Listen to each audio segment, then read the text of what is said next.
Good evening, ladies and gentlemen, live from the North Jersey studios. Welcome to episode number 57 of the Nico Chronicles. As always, I am your host, the one, the only Nico Saracino, on this fabulous, still summer, believe it or not. Or I'm sorry, fall, what am I thinking? Wrong month. On this fabulous fall evening, October 18th, 2017. Thank you guys for tuning in. As I said, I'm Nico Saracino. Back after a couple weeks out of action.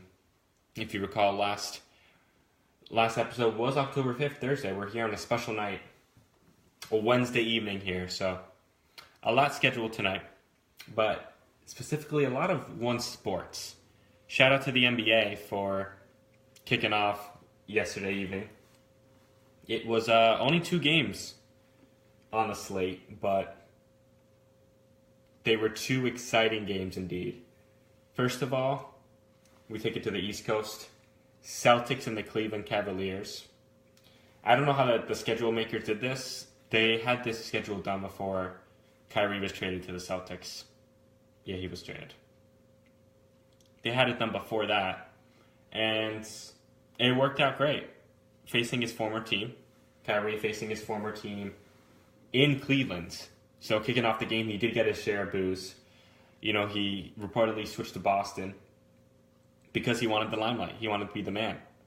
And he was in the media talking some smack about Cleveland, so to speak, saying Boston was a better city, there's more to do there, things like that.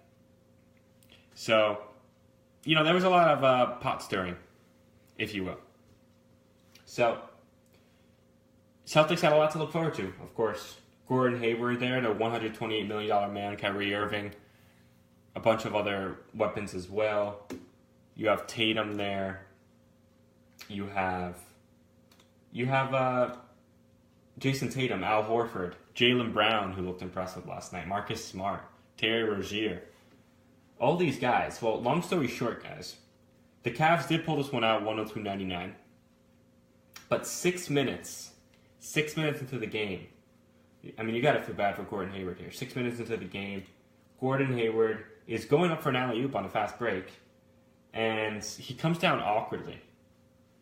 It turns out he dislocates his ankle and breaks his tibia. Now, he hasn't gone into surgery yet.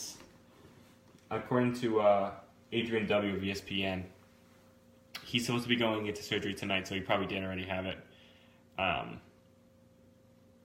But we don't know what the timetable is for his return. That's the real question. He could be out the whole season.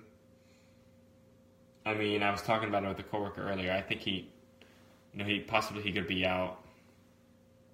I mean, if he's going to return, it's probably going to be towards the end of the season, March or April, at the very earliest. So, it's going to be interesting to see how the Celtics move forward from here, because they were expected to really highly contend with the Celtics, or the Cavs rather, in the East. This is obviously a blow to the team. I mean, I'm sure their morale is obviously down, their expectations are not going to be down, but from the outside, I heard Charles Barkley talking about it on ESPN, or GNT rather, last night. You know, he expects that they're probably not going to be able to directly contend with the Cavs anymore. You know, one less weapon for them to keep up. Because Cleveland is stacked as well.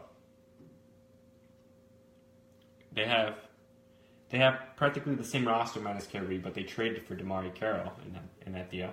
Not DeMarre Carroll. I'm drawing a blank on his name. Jay Crowder. They traded for him and a few other weapons. So they really spread the floor. They have a great team. Dwayne Wade, who has actually started. So you have Shumpert and J.R. Smith replacing him in the second unit. So it's just Derrick Rose. The list goes on. So this is a tough blow for Celtics fans. You know, I'm really rooting for them. So it's going to be interesting to see how that develops. But the game did not disappoint.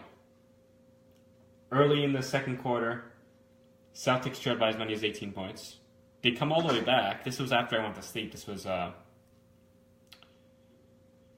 this was late, or I was about to go to sleep. And anyway, Celtics come all the way back. They actually lead by, I believe, 5 in the fourth quarter. And, I mean, LeBron just does what he does best and takes over the game. You know, that's really what it was. I mean, you look at the stats. 29 points, 16 rebounds, 9 assists. I mean, come on, guys. First game of the season, LeBron almost gets a triple-double. And according to him, his condition is extremely off. I couldn't tell by watching him. You know, he was having some ankle issues. He didn't play much in the preseason. And so that supposedly is going to impact him. Their next game is until Friday, so we'll see how he shows up. Maybe he'll get like 35 points next game, if this is an off night for him. I mentioned Jay Crowder, 11 points. Kevin Love, I didn't even mention him, 15 points. 15 points, 11 rebounds. Nice little triple-double. Dwayne Wade, 8 points. Crying night for him. But they have all these weapons. Kyle Korver only played 7 minutes. You know, any other team, he'd probably be 6th man, at the very least. So, 102-99 was the final score on that one. And then, from Golden State, from Oracle Arena in Oakland, the Houston Rockets, in a thriller, I gotta say, a real thriller, defeated Golden State 122-121. I watched maybe the first quarter of this game because the game was supposed to start, according to the schedule, at 10:30. So I'm tuning into TNT. The trophy presentation, the ring ceremony, I should say, with Drake's trophy song playing in the background. It's a very, very good song, by the way. But they had the entire coaching staff and executives and players, of course, all of them received their rings. So this took a solid half an hour. And I'm not gonna lie, I watched most of it. You know, it was getting a little boring towards the end. I was kind of waiting to see, I didn't want to miss any of the game action, so I was waiting to see what time that would start. Cliff Note edition, it starts at around 11 p.m. You know, I'm an old man, I want to go to sleep by then. So I watched, with about 3 or 4 minutes left, maybe 5 minutes left, 6, in the first quarter, Klay Thompson was like 3 for 3. Klay Thompson was 3 for 3 that game. Or to start the game anyway. He ends up finishing with 16 points. Impressive night for him, but you got to give the Rockets credit. They're not the same team as they were. You know, after picking up Chris Paul this past summer, he's obviously a difference maker. He can get you those points. 11 assists on the night for Chris Paul. And James Harden, of course, didn't disappoint either. 27 points. He was the team's leading scorer. 27 points, 10 assists. Not too shabby. And even Eric Gordon. Eric Gordon on the night, who formerly of the Clippers, finished with 9-16 shooting. Not bad. So, that was a great game. It actually came out of the wire. A bit of a controversial ending. You know, you gotta assume if instant replay didn't exist, this would be a different outcome. But Kevin Durant actually drained a 10-footer with about, you know, he still had the ball in his hands, but he made it at the buzzer, so that would have won the game ultimately 123-122.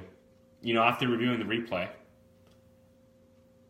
replay showed that he still had the ball in his hand with like 0.3 of a second remaining. So that's a shame. Warriors came that close to winning the game at home. And yeah, you gotta assume the Rockets weren't out there for the ring ceremony, but you could assume they were pretty bitter about it. You know, that's always awkward when you're the away team and you're just in a locker room. You're trying to stay loose and keep that momentum going after warming up and stuff, and you gotta be waiting half an hour. That's gonna mess up the vibe a little bit. So I'm sure they're frustrated, and then it's like a weird feeling. It's almost like they're intentionally or unintentionally throwing this whole championship thing in the face.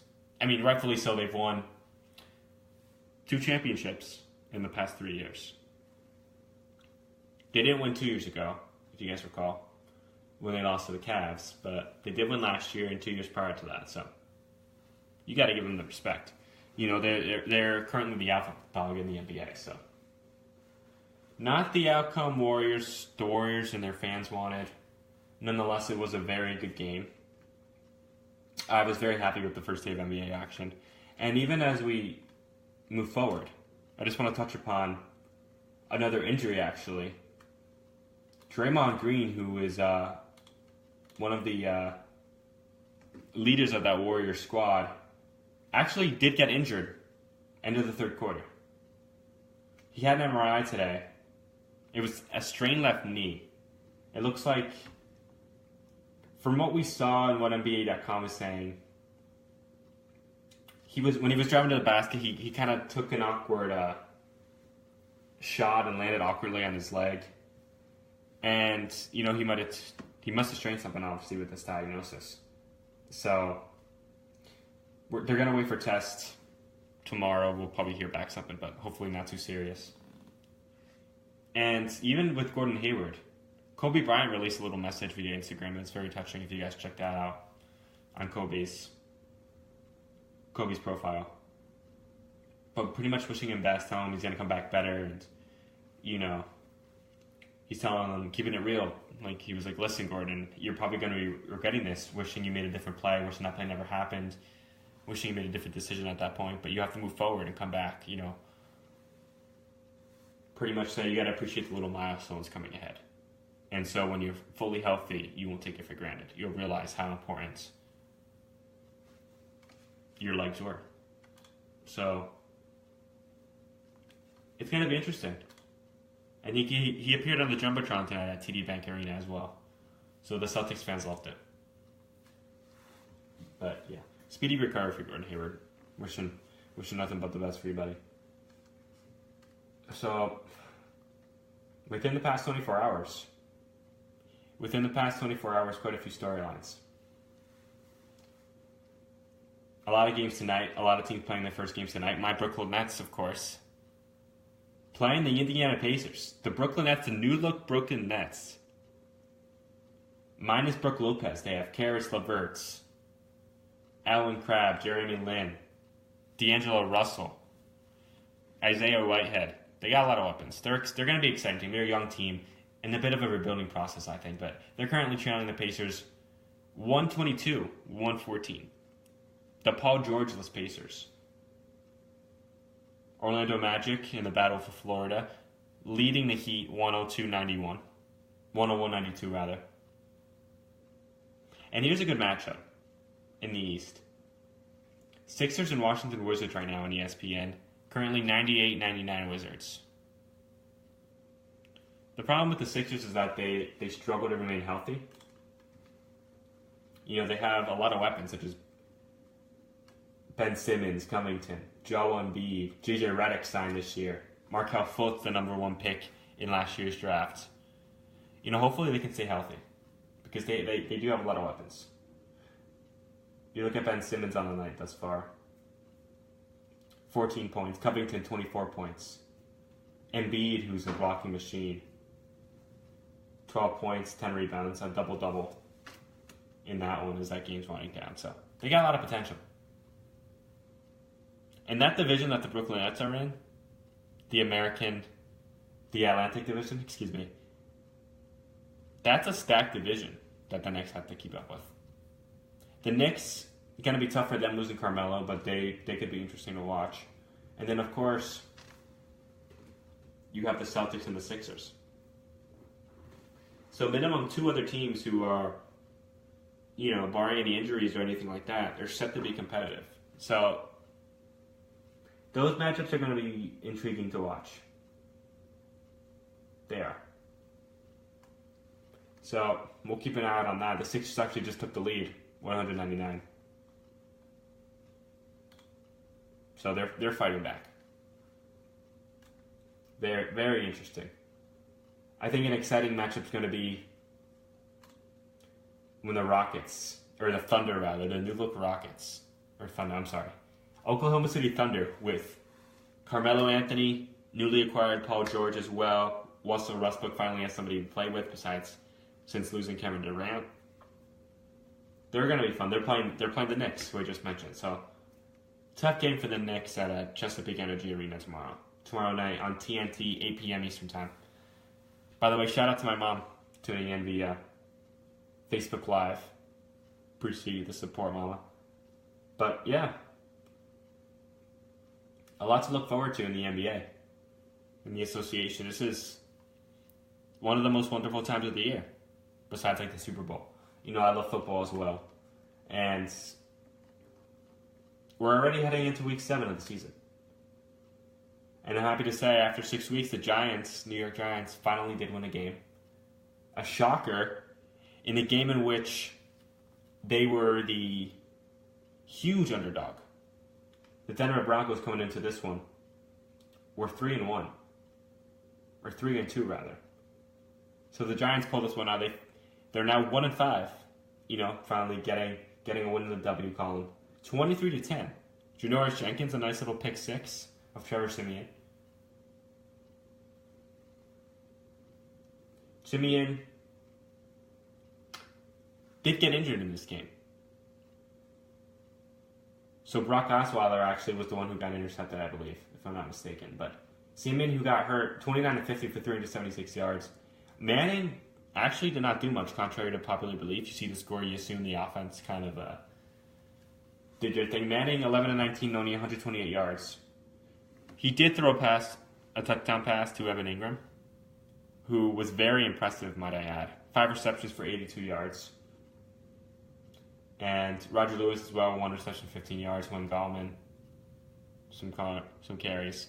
Orleans Darkwa was the main attraction, I think, in terms of the running core. On 21 carries, 117 total yards.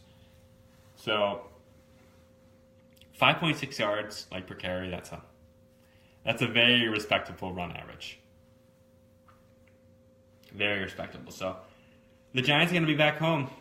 They're going to be flying back from Denver. They already flew back. They're going to be hosting the Seattle Seahawks. That's going to be a tough game. You know, they have a tough stretch coming up here. 4:25 Eastern Time on Sunday afternoon. They're going to be hosting the Seahawks. So let's see if they can pull some wins together at least. And you know, I know we're more than a quarter into the season, but at least you can finish strong here. You know, playoffs are not completely out of reach. It's a bit of a stretch. You know, I never want to discount anybody. You never know. The Giants have done that. 2007 and 2011, they've come back. You know, they catch fire. Usually the theme, though, is quite the opposite. They start off hot, then in the middle of the season they lose 4 or 5 games straight, and then they finish with a couple more wins. So this is playing out a little bit different. I'm curious to see how this is going to work out this time around. But I don't know. It's exciting. Excited to see what happens, because there's no longer any undefeated teams left. The Kansas City Chiefs did get defeated by the Steelers. Le'Veon Bell had quite a game, along with Antonio Brown. So they're at 5-1. They're by far the most impressive team, though. The Jets, after having a 3-game winning streak, they lose to the Patriots. They blow a 14-point lead. So it's tough. You know, you're still learning this early in the season with the weapons that you got, especially if you have new teammates. So that's a tough one. But they're the better team in New York. I don't think anybody expected that at all. A lot of people are saying the tank 0-16, 1-15 season. That's obviously not the case since they already have 3 wins, but yeah. And how about the Jacksonville Jaguars? Blake Bortles leading the Jaguars to a 3-3 record. They're going to be facing Indy coming up this week, who is still without Andrew Luck. So there's a lot of injuries out there. Aaron Rodgers injured his collarbone, broke his collarbone, I believe, was the diagnosis. He's out for the year. That's a tough one for the Packers. So everybody's dealing with injuries. You look at the IRs. I've heard the coaches speaking about it via their interviews. Everybody's dealing with injuries. It's who can find a way to combat it the most, or who can have the quickest turnaround. Whose next man up mentalities or next man up system is the strongest? That's really the question. So it's going to be interesting, especially the Giants without OBJ out for the season. See if they can pick up a weapon. A lot of people are playing for Victor Cruz to come back. You know, that would be a dream come true. I think a lot of Giants fans would like that. So I don't know. We'll see.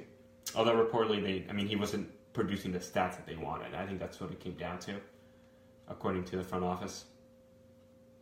So it'll be interesting to see if teams make any moves to counteract these injuries, or if anybody steps up. You know, somebody could be in for a major payday these next few months. So exciting time in the NBA and the NFL. I want to thank you guys for tuning in to episode 57. It's been a real pleasure having you guys. We'll try to be back soon. I am a little on and off with the episodes. I am currently contemplating, because of my schedule, perhaps spacing out the TNC episodes a little more, so like every other week perhaps, but I have to weigh my options and think about that. But I want to thank you guys for tuning in. It's been a pleasure. I will be posting on social media for the next episodes and everything, so be sure to keep an eye out. I'll keep you guys updated. But until then, have yourselves a fantastic rest of your Wednesday evening. Enjoy your weekends, and we'll talk soon.